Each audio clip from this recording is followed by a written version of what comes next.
After looking at the perfectly competitive markets in the last chapter, in Chapter 9, we first look at the profit maximization problems for a monopolistic firm.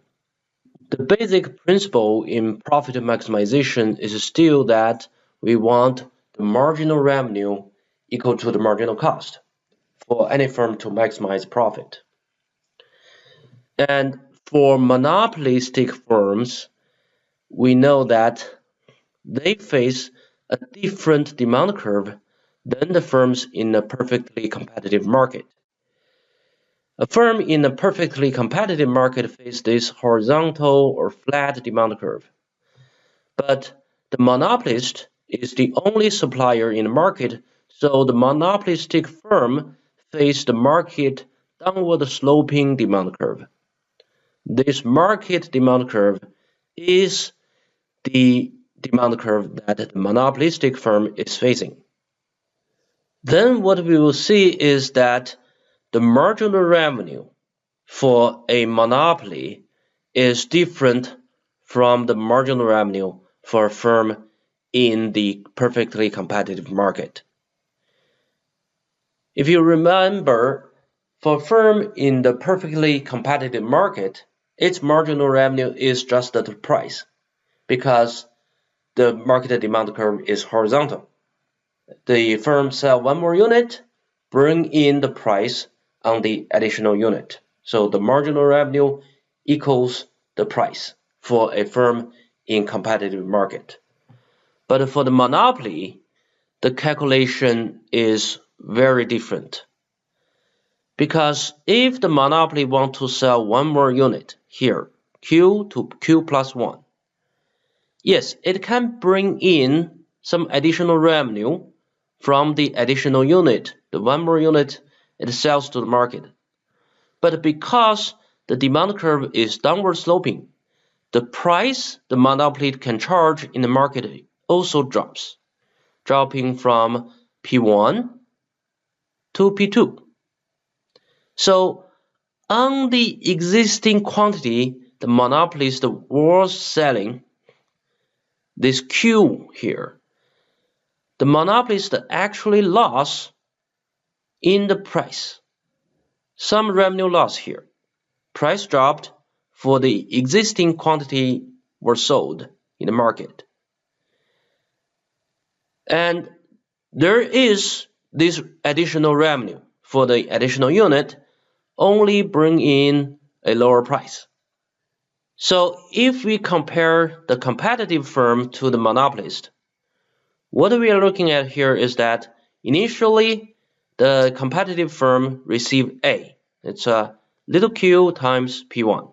That's the area of A. And then when the competitive firm sells one more unit, it's the area A plus B. So Q, little q plus 1 times P1, area A plus B. Then the marginal revenue is this new revenue A plus B minus the area of A, the blue portion. So the marginal revenue is just the B. B is just the P1 times 1 unit. So B is just this P1. The marginal revenue is the price. For the monopolist, before it increased the sales by one more unit, it received A plus C, the capital Q times P1. The capital Q means that the monopolist supply is the market supply. The little q here is saying one competitive firm's supply is just its own supply. This is a supply by an individual firm in the market. Here, the monopolist is providing the complete supply to the market. So the initial revenue is A plus C because it's Q times P1. And then after the monopolist want to increase one more unit, the quantity is Q plus 1 and the price is P2. So A plus B is Q plus 1 times P2. The difference between the two is actually the gain is B part from additional sales, but there's also loss loss in the price decrease in the original quantity sold. So the marginal revenue is actually less than B itself because we have to take off the C portion. So it's B minus C. We do gain additional price in the revenue for this additional unit, that's P2, and then minus C. C is the original quantity times the price drop. After look at the nature of the marginal revenue curve for a monopolist, we understand at least the marginal revenue curve for a monopolist falls below its demand curve. This downward sloping demand curve marks the price for every quantity that the monopoly would like to sell. And then because the marginal revenue for the monopolist has to be lower than that price, we know the marginal revenue curve has to be below this demand curve. Now, for a generic straight line demand curve, say we have this inverse demand function P equal to 24 minus Q. It is an inverse demand function because we express the price as a function of the quantity, but usually we talk about the quantity people would like to buy at a different price for a demand curve. So this is an inverse demand function. And it has a slope of -1. Just if you differentiate the price with respect to Q, you got -1. Or say for every unit you want to sell more, you have to lower the price by $1. And then we will show that the marginal revenue curve is 24 minus 2Q, which means the marginal revenue will decline by $2 for every additional unit the monopolist would like to sell.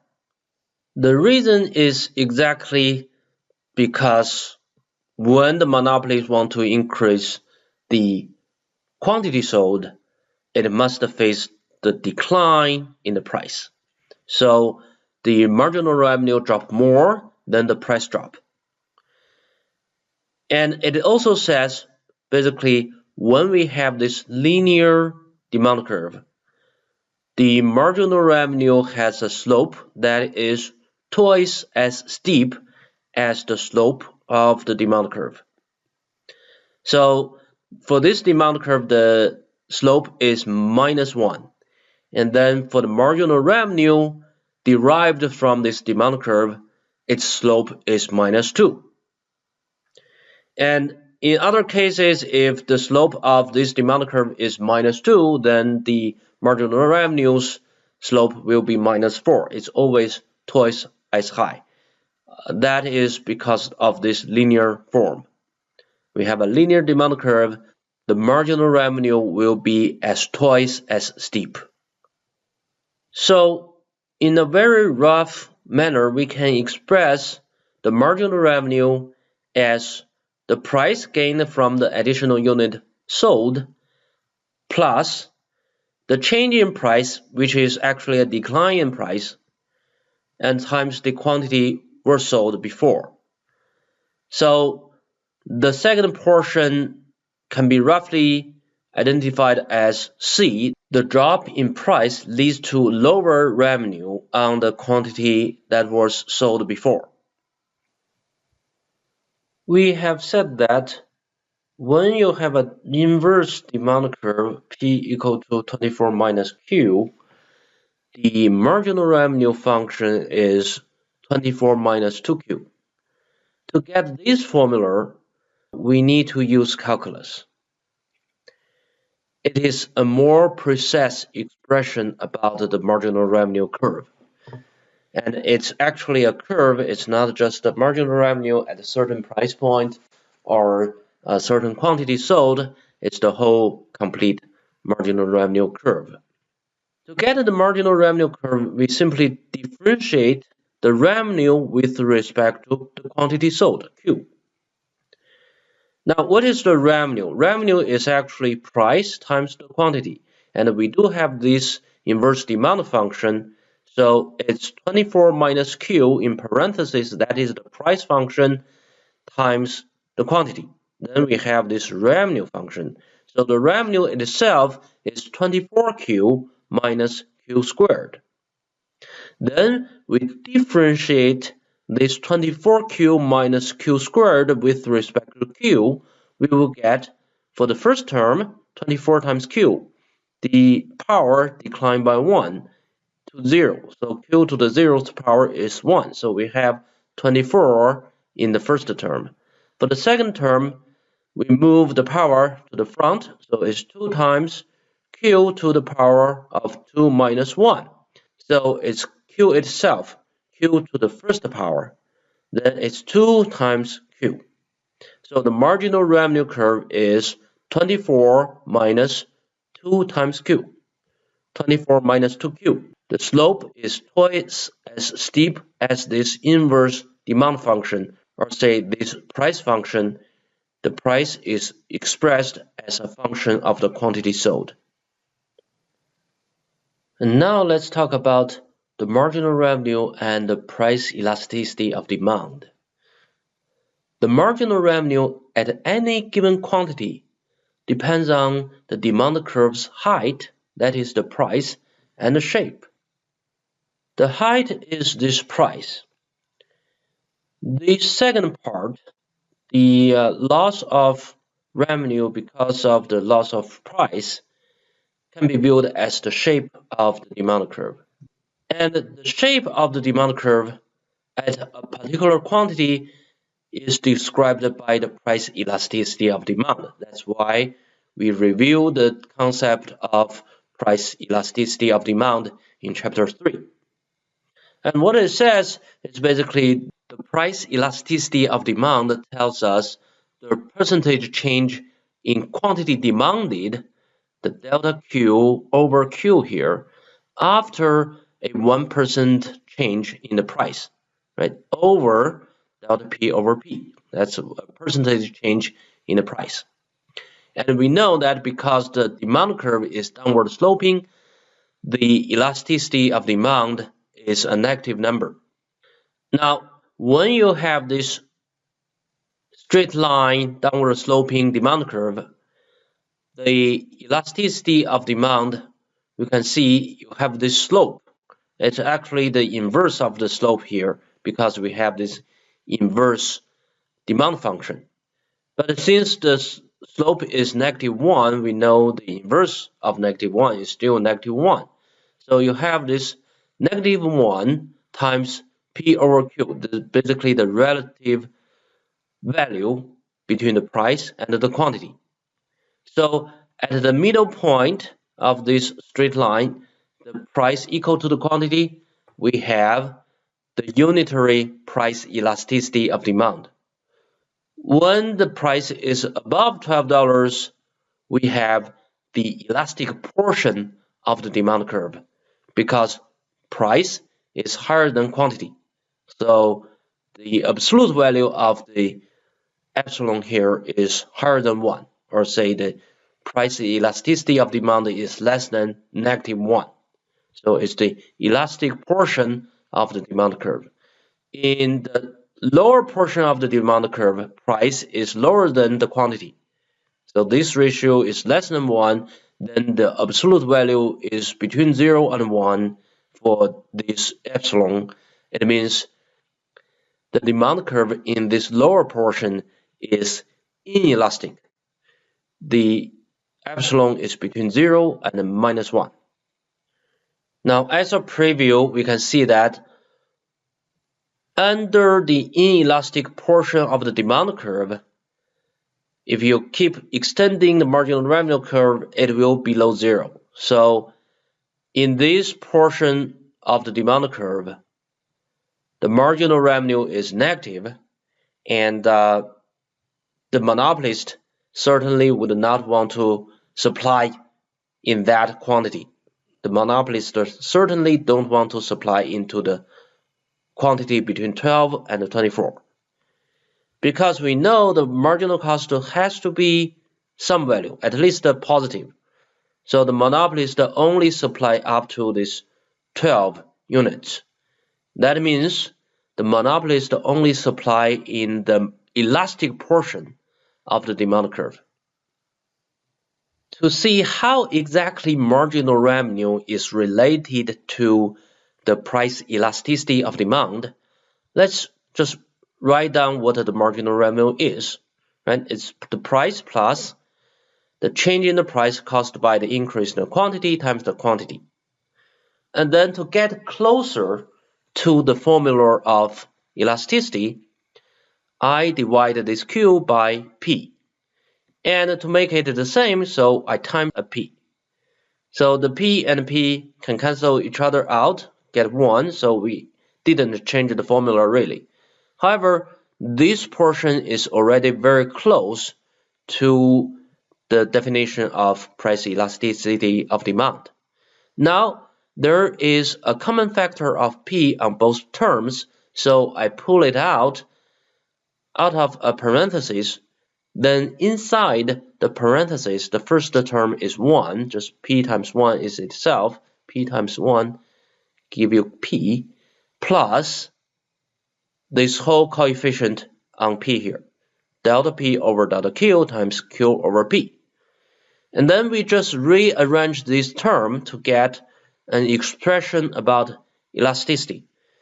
And that is delta P over delta Q over Q, which is exactly the inverse of price elasticity of demand. So marginal revenue equals price times 1 plus 1 over the elasticity of demand.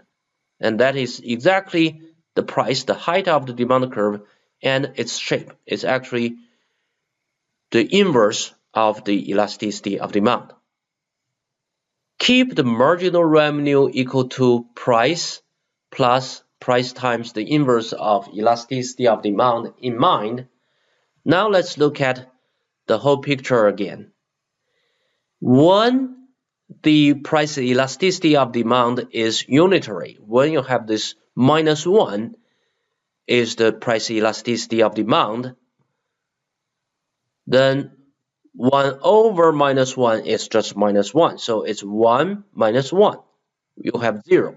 So marginal revenue equal to price times 0. We get 0.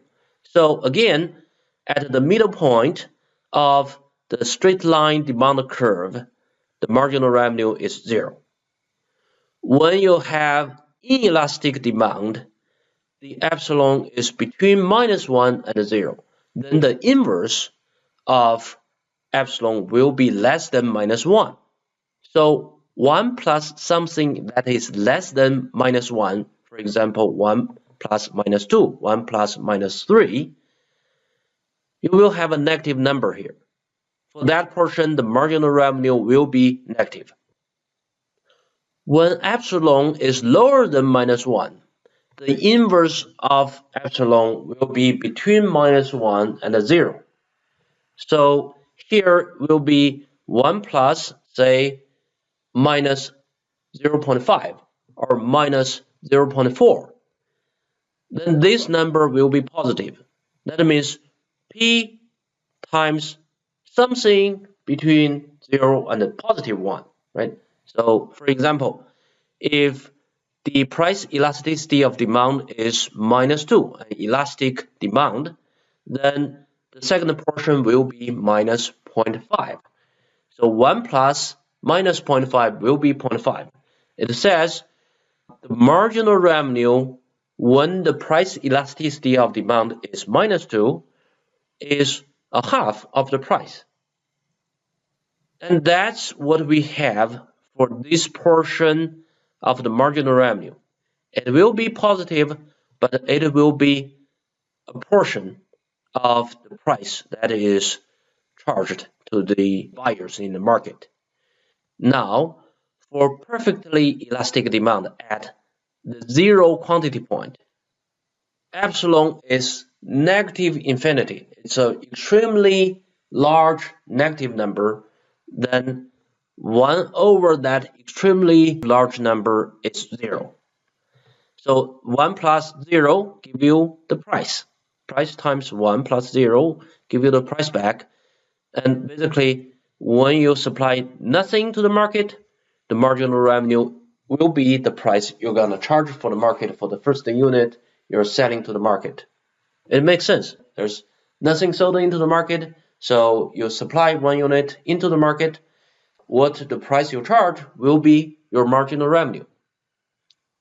And that's the relationship between marginal revenue and price elasticity of demand.